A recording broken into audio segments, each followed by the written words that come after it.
Hello mga idol, kumusta? Ito yung ginagawa natin kasi dapat kasi bago ito loadan ng fry o ng tubig na para loadan ng fry, kiskisan muna ng pala pagkatapos tapala ng putik para mag-repair.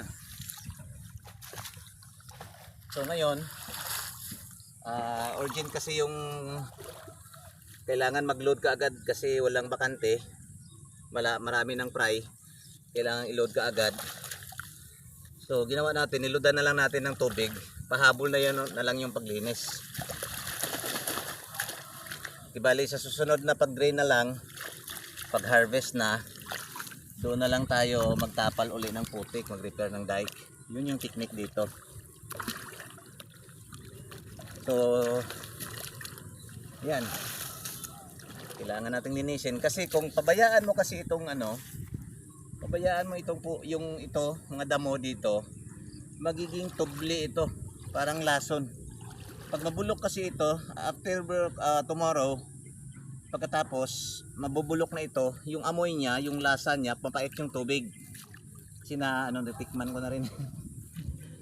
So kaya yung bibi na tilapia, mamamatay talaga yan. So para hindi siya mamamatay, alisin natin ito, tapos lagyan uli ng tubig, dagdagan ng tubig para para mag-drain siya doon, mabawasan yung tubig para mahugasan ba. Ganun lang yung technique dyan para hindi makaswalty yung isda. Yun yung pamamaraan natin para hindi siya hindi masira yung hindi tayo ma-failure. Ganun yung mga paraan. Simpleng technique lang, simpleng paraan lang para para hindi ka ma-failure, sipag at tiyaga, yun, ganyan. So thank you sa mga nag-support sa atin. Salamat.